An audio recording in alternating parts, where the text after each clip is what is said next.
नमस्कार, मैं हूं दीक्षा और आप देखना शुरू कर चुके हैं 4 PM गुजरात। दोस्तों, हाल ही में गुजरात में एक चौंकाने वाला मामला सामने आया है, जहां सीआईडी क्राइम ब्रांच के एक इंस्पेक्टर और एक कांस्टेबल को 30 लाख रुपए की रिश्वत लेते हुए गिरफ्तार किया गया है। ये घटना गांधीनगर के सरगासन इलाके में हुई, जहां एंटी करप्शन ब्यूरो की टीम ने दोनों को रंगे हाथों पकड़ा। वहीं इस मामले में न सिर्फ पुलिस विभाग में हड़कंप मचा दिया है, बल्कि मोदी सरकार और भाजपा शासित राज्यों में भ्रष्टाचार के मुद्दे को फिर से चर्चा में ला दिया है। आपको बता दें कि यह मामला गांधीनगर से शुरू होता है, जहां सीआईडी क्राइम पुलिस स्टेशन में एक कॉल सेंटर से जुड़ा केस दर्ज था। इस केस में आरोपी के खिलाफ कोई कानूनी कार्रवाई न करने के बदले इंस्पेक्टर पीथा पटेल और कांस्टेबल विपुल देसाई ने 30 लाख रुपए की रिश्वत मांगी। आरोपी ने रिश्वत देने से इनकार कर दिया और सीधे गुजरात एसीबी से शिकायत कर दी। एसीबी के डिप्टी एसपी जीबी पढ़ेरिया ने बताया कि शिकायत मिलने के बाद उन्होंने एक कैप्टन प्लान भी बनाया।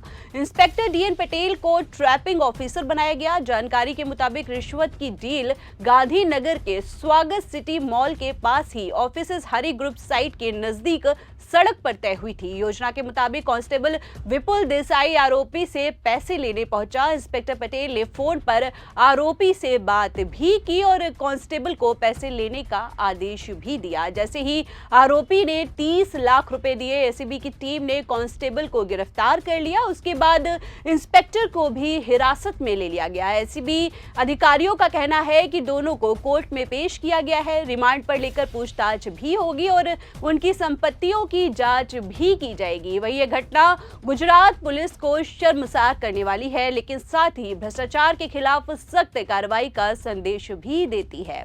आपको बता दें कि यह मामला अकेला नहीं है। गुजरात एसीबी ने 2024 और 2025 में भ्रष्टाचार के खिलाफ कई कार्रवाई की है। अप्रैल 2025 में एसीबी ने सरकारी विभागों में रिश्वतखोरी के आंकड़े जारी किए, जिसमें पुलिस विभाग सबसे ऊपर था। पुलिस के 135 अधिकारियों ने कुल 98 लाख रुपए की रिश्वत ली थी। जुलाई 2025 में एक ग्राम सेवक को 10,000 रुपए की रिश्वत लेते हुए पकड़ा गया था और एक सरकारी कर्मचारी को जीपे के जरिए रिश्वत लेते गिरफ्तार भी किया गया। दिसंबर 2024 में मुख्यमंत्री भूपेंद्र पटेल ने एंटी करप्शन डे पर कहा कि गुजरात में भ्रष्टाचार के खिलाफ जीरो टॉलरेंस पॉलिसी है और उन्होंने एसीबी अधिकारियों को सम्मानित भी किया। डिप्टी सीएम हर्ष संघवी ने कहा कि जबरन रिटायरमेंट के मामलों में बढ़ोतरी से भ्रष्टाचार कम हो रहा है। लेकिन ये कार्रवाइयां सवाल भी उठाती हैं। क्या ये सिर्फ छोटे स्तर के अधिकारी पकड़े जा रहे हैं, जबकि बड़े स्तर पर भ्रष्टाचार आज भी जारी है। गुजरात में होम डिपार्टमेंट से जुड़े 538 शिकायतों में से 44% पुलिस से संबंधित है और 653 कर्मचारी इसमें शामिल थे। जून 2024 की बात करते हैं।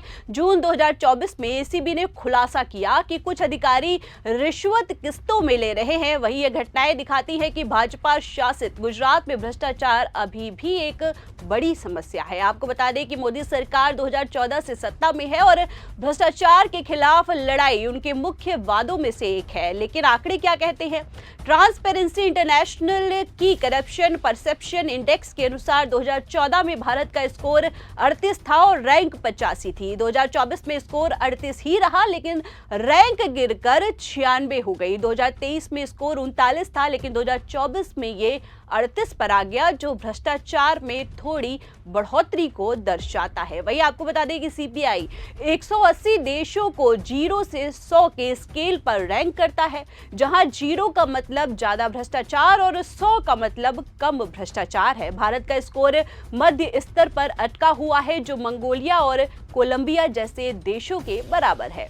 आपको ये भी बताते चले कि कांग्रेस पार्टी की रिपोर्ट्स में दावा किया गया है कि मोदी सरकार के 8 सालों में बैंक फ्रॉड्स 5.35 लाख करोड़ रुपए के हुए। 2018 की एक सर्वे में 75% लोगों ने कहा कि मोदी सरकार में भ्रष्टाचार बढ़ रहा है। यूएस स्टेट डिपार्टमेंट की 2023 रिपोर्ट में कहा गया कि भारत में सरकारी भ्रष्टाचार की कई रिपोर्ट्स हैं और एनसीआरबी के आंकड़ों से 1062 केस रजिस्टर हुए हैं। वही बीटीआई ट्रांसफॉर्मेशन इंडेक्स 2024 में कहा गया कि 2019 के बाद से संसद सदस्यों में 43% पर क्रिमिनल केस हैं, जो 2009 में 44% बढ़ा है। भाजपा शासित राज्यों में भ्रष्टाचार चरम पर है। कर्नाटक में दिसंबर 2025 में उप लोकायुक्त ने कहा कि भ्रष्टाचार बढ़ रहा है और भाजपा ने कांग्रेस सरकार पर आरोप भी लगाया। राजस्थान में मोदी ने कांग्रेस पर भ्रष्टाचार के आरोप लगाए हैं, लेकिन खुद भाजपा पर भी सवाल उठे हैं। अप्रैल 2024 में रिपोर्ट आई कि 2014 में 25 विपक्षी नेताओं में से 23 को भाजपा ज्वाइन करने के बाद भ्रष्टाचार के केस से राहत मिली है। जून 2024 की बात करते हैं।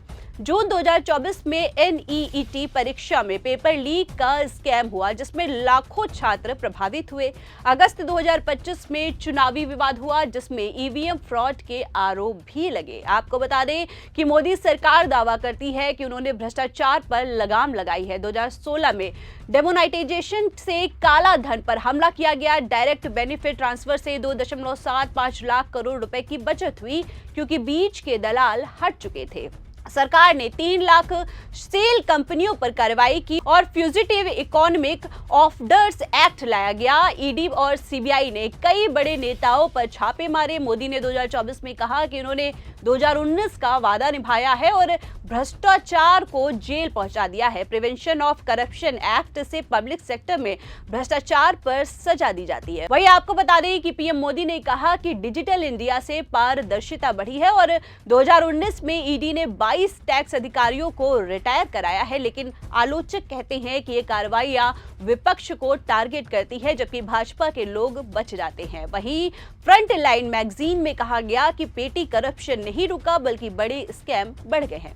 आपको बता दें कि मोदी राज में कुछ क्षेत्रों में पारदर्शिता बढ़ी है, लेकिन आंकड़े दिखाते हैं कि समस्या वैसी ही बनी हुई है। सीपीआई स्कोर स्थिर है, लेकिन रैंक गिरा हुआ है। गुजरात जैसे राज्यों में एसीबी सक्रिय है, लेकिन पुलिस में ही भ्रष्टाचार ज्यादा है। सरकार को और सख्त कदम उठाने की जरूरत है। भ्रष्टाचार लोकतंत्र की जड़ें कमजोर करता है, इसलिए सभी को सतर्क रहना चाहिए। वही इस खबर पर आपकी क्या राय है, हमें कमेंट करके जरूर बताएं। फिलहाल के लिए इस खबर में इतना ही। ऐसी ही तमाम बड़ी और राजनीतिक खबरों के लिए बने रहिए और देखते रहिए 4 PM गुजरात। चैनल को ज्यादा से ज्यादा लाइक करें, शेयर करें, सब्सक्राइब करें। आप हमारे साथ जुड़ते हैं उसके लिए आप सभी का धन्यवाद। नमस्कार।